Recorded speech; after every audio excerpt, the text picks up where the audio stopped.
All right, we lost 20 minutes, so let me see, or 30 actually probably. Kyle, are there others that need to, you want to?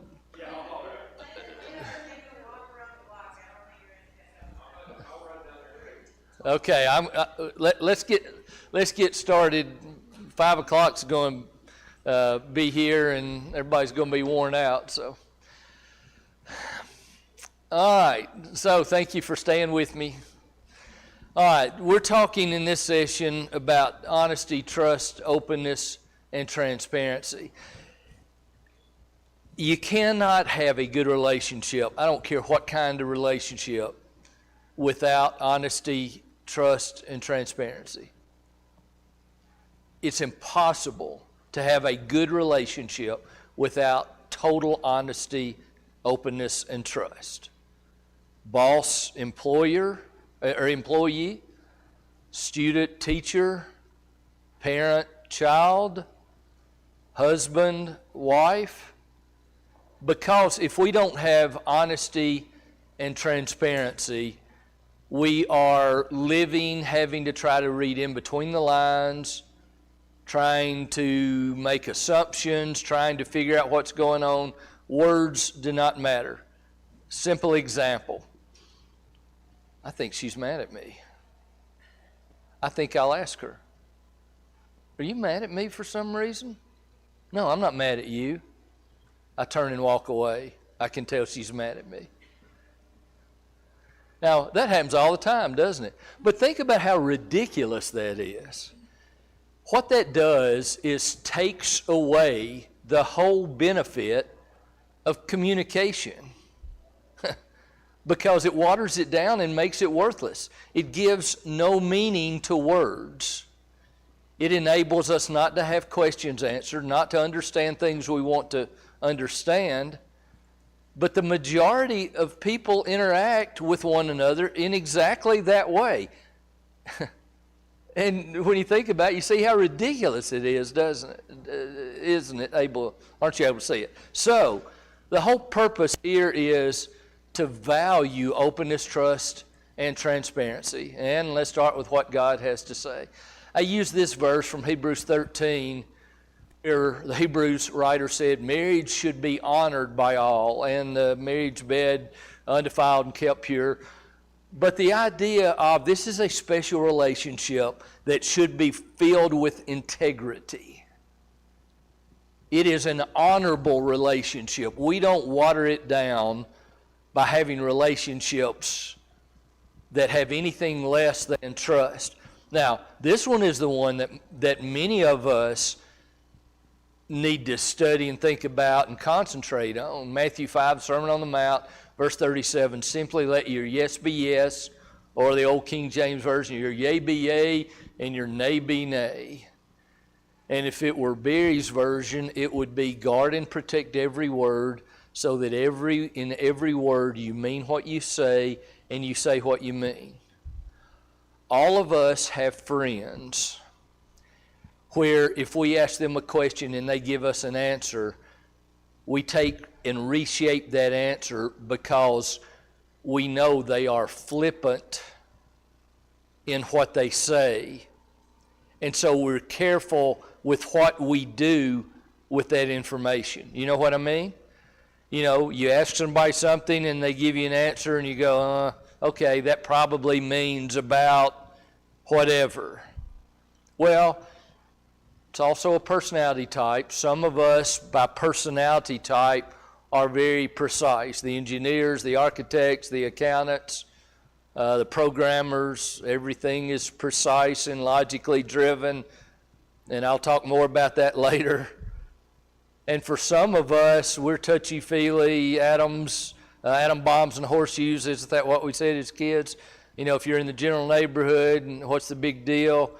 Yeah, those are differences that exist. We'll talk about that. But if we are not the precise, accurate, detail-oriented type, we have to work harder on guarding every word and making sure that when we say something is 63%, it's 63%. When we say, yes, I'll be there by such and such a time, we're there by such and such a time. Now, I stopped on a bunch of toes right then, didn't I? Because, yeah, mine included. Tina says, how long will it take you to finish that job in the shop? And I'll say, I'll be through in 45 minutes. And she says, all right, I'll have it ready in an hour and a half. I get that. We do that same thing too. But once again, you see what's going on there. Question is asked, answer is given, and because the answer cannot be trusted, then Tina has to guess as to what really will happen. Oh, man. Especially if it involves stuff that really matters. That's no way to have a relationship. Trust should be easier for the Christian marriage because we guard what we say, we make sure our words are accurate, and marriages have a burdened weight when we have to play those games of guessing. Now, let's talk about the transparency, the openness thing. There should be no secrets. Now, I'll qualify that because every day I go to the counseling room and have confidential conversations, and in fact have on many occasions had counseling sessions with people we go to church with, teachers that Tina teaches with. I don't go home and tell her who I'm seeing. That would not be professionally appropriate, obviously. However, that's not what I'm talking about here. If I am hiding things from Tina because I don't want her to know because of what that would mean, then there's a problem. And because that, very, very little should be kept from one spouse. But there are years and years of my life that she knows nothing about, only because we've never talked about it. I'm not hiding it, but... Yeah. Not what I'm talking about. Okay. What I'm talking about is I've got a access code on my phone that keeps Tina from seeing my phone activity. I've got a Facebook account that I don't want her to have access to because I don't want her to know who I'm chatting with, because I keep up with the checkbook and I'm spending money that I don't want her to know I'm spending. That I'm spending my time here and there because I don't think she would like that I'm doing it. Completely different. Yes. So the whole idea is be willing to be transparent. Keeping things from my spouse tears down oneness. Keeping secrets from my spouse tears down oneness. It promotes this instead of this. And financial trust and openness is important, sometimes extremely difficult. Now, this is a little different than it was when we first married because we used to talk about who keeps up with the checkbook.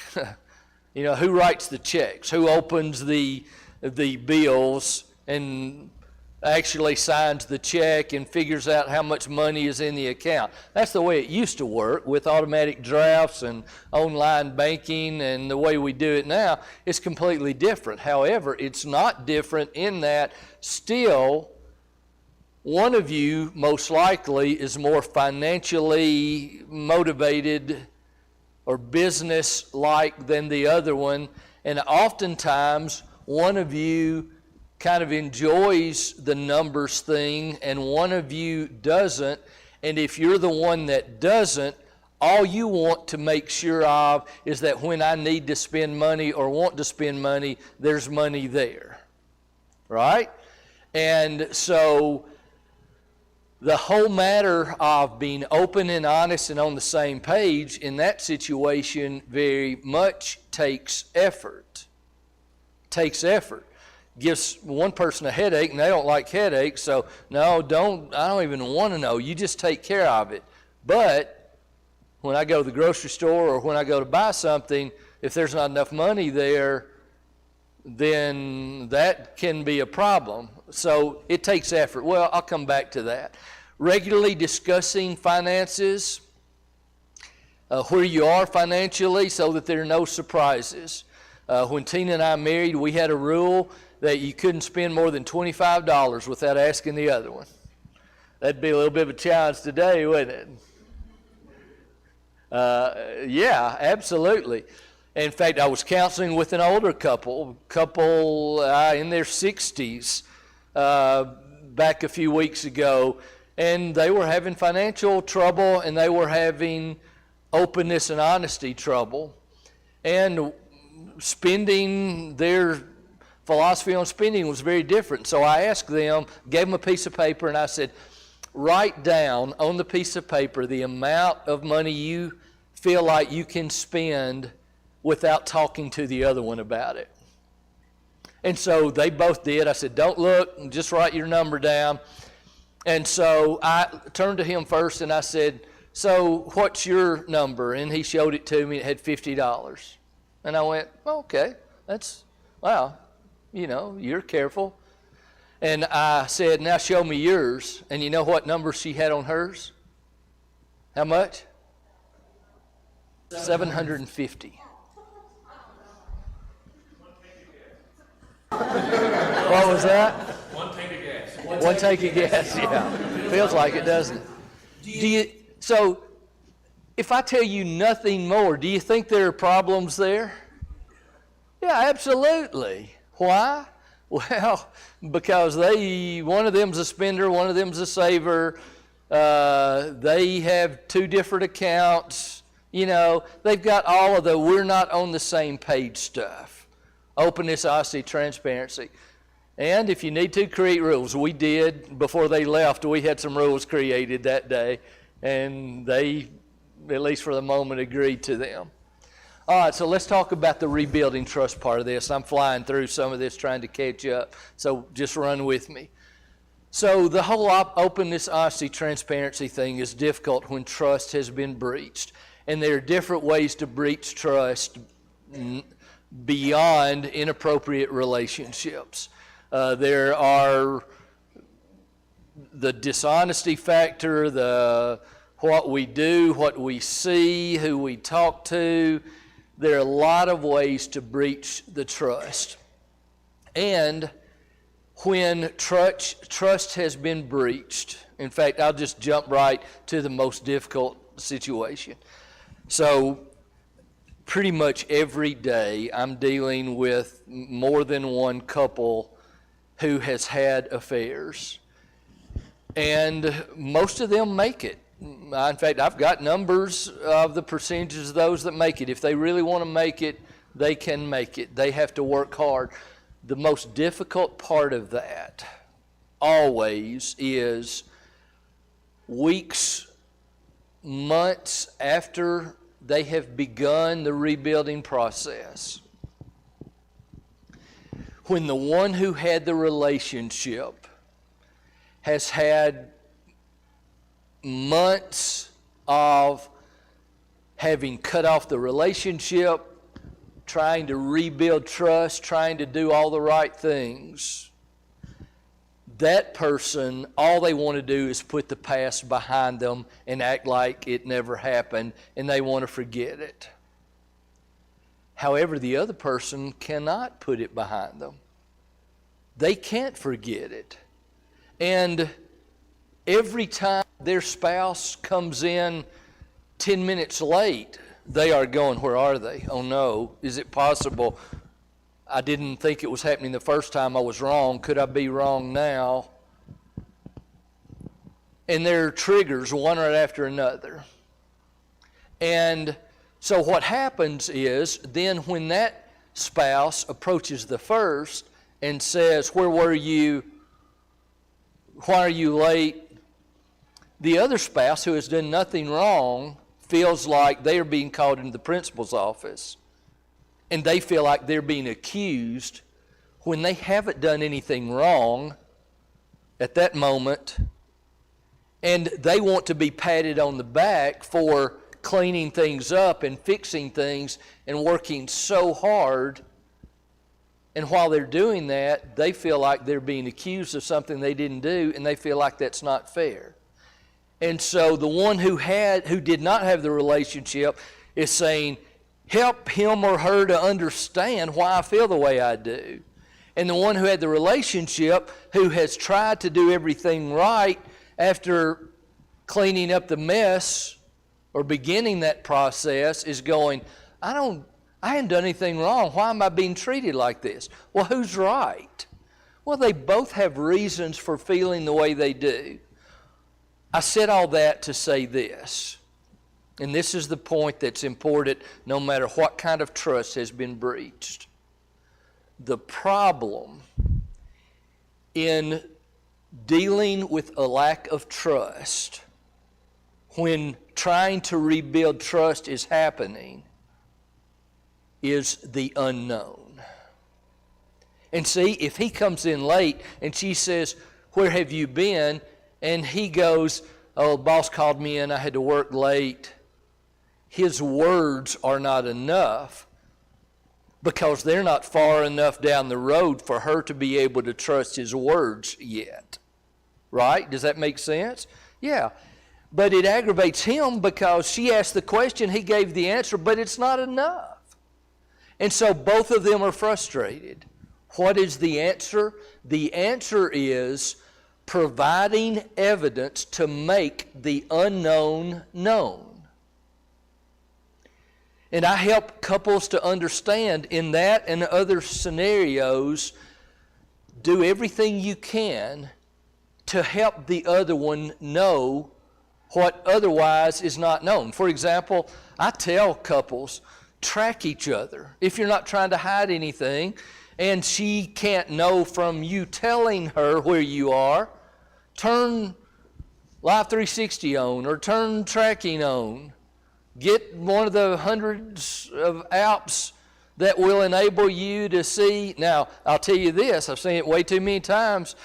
Those satellites move up there. You know what I mean by that? Sometimes it says you're here and you're half a mile away. Usually it doesn't stay there long, but the accuracy of that, and I tell people, all right, this will happen. It's going to throw you when it does. But even when that happens, get on the phone with each other and say, hey, I'm stressed here. This is what's happened. I looked at it. It says you're here. Will you FaceTime me so that I can know where you are? And what I tell the other one is, let them do that. They can't trust your words. It's not enough.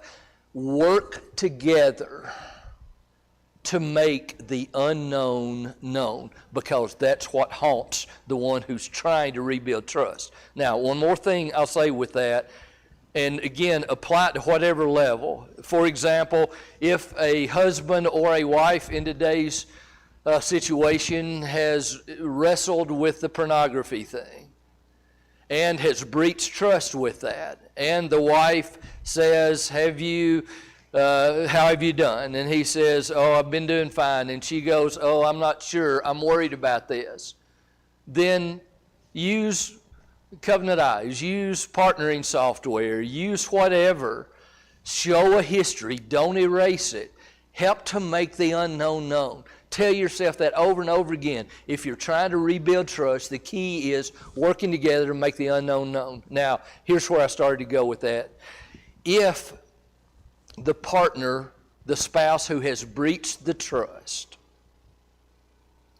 fights the other partner because they don't deserve to be blamed, you know what happens? Makes it worse. For example, why are you coming home late from work today? I don't know why you're asking me that. I haven't done anything wrong. You know what that does? It makes them think, what's he hiding? What's she hiding?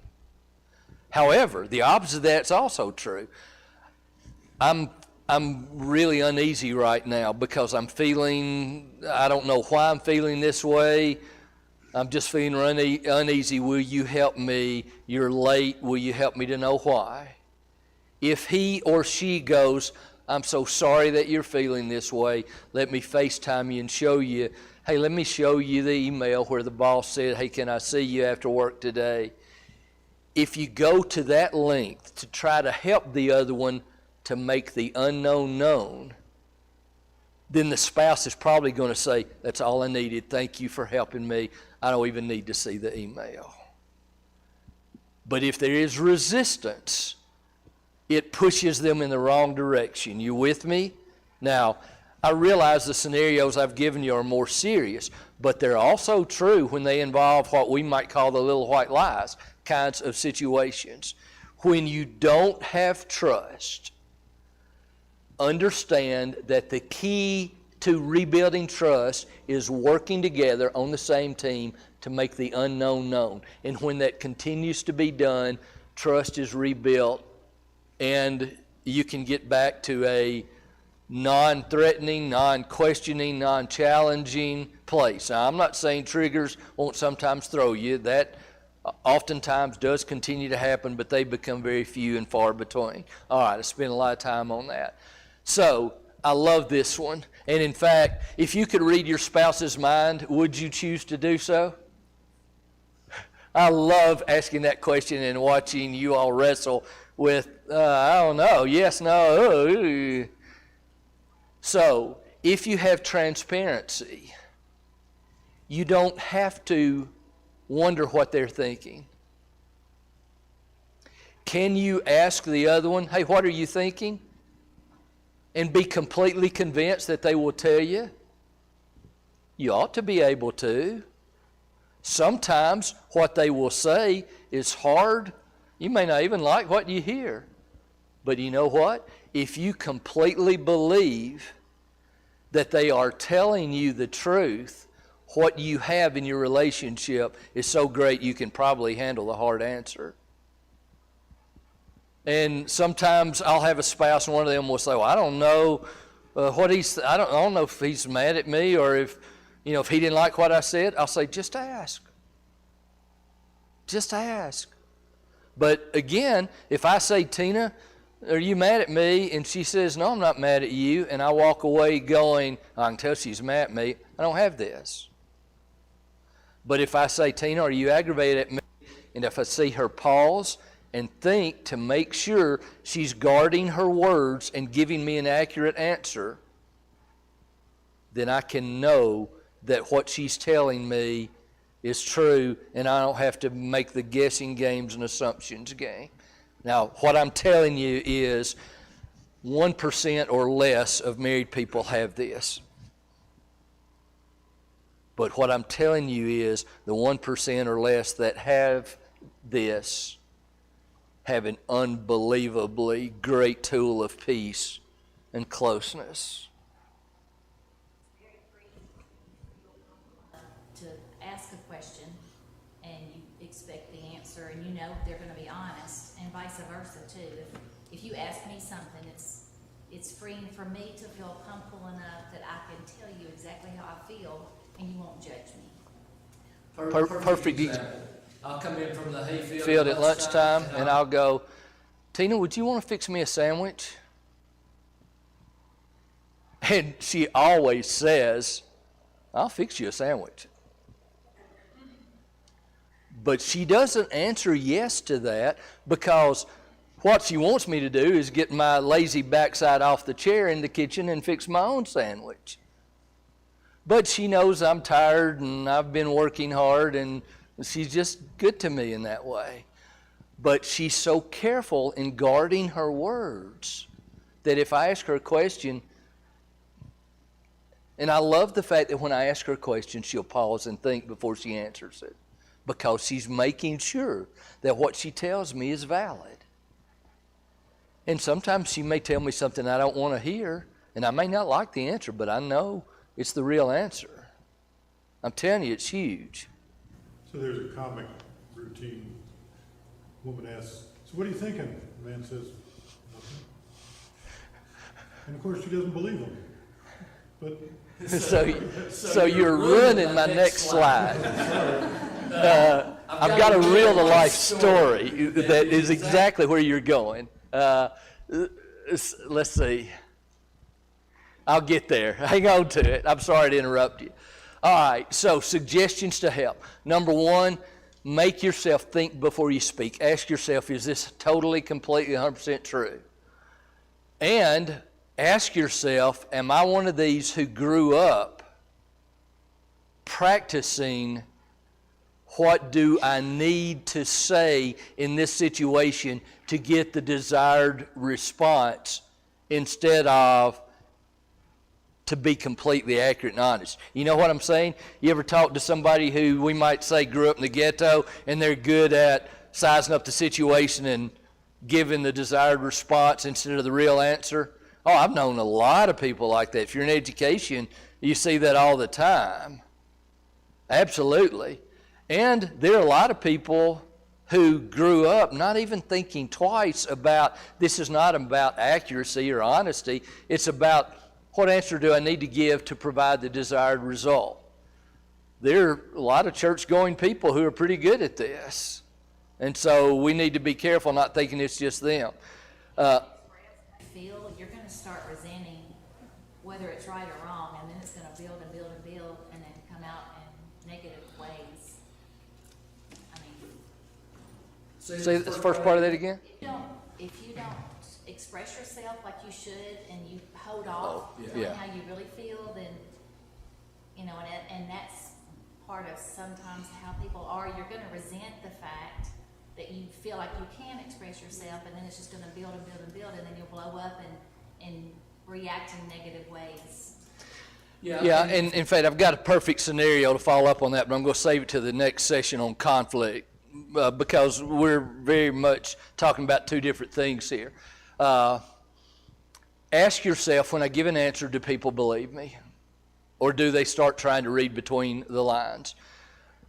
Another part of openness, honesty, and transparency is be careful with technology. The ability to communicate and participate in things secretively today are such unbelievable threats to marriage. Satan uses all of them. And I have this, we were talking last night, a year ago, I bought a wooden boat in Mobile to make a winter project and redo, and I've gotten sucked into Facebook because there is a Stouter built wooden boat Facebook page that somebody told me about. And so I thought, oh, I want to see what's going on there. Well, Stouter built Facebook page introduced me to the Dauphin Island fishing page. Well, I had to go there, and that, you know, and so for the first time in years of talking about this, I'm able to stand before you and say, man, I get it. It is really addictive in the way that it will suck you in, and how they control, and whatever you do, don't click on an advertisement, right? And while all that can be time restraint, negative, here's what I really want to say. If you had any idea how many times I hear the word Facebook in the counseling room every day, it would make you scared of it. Why?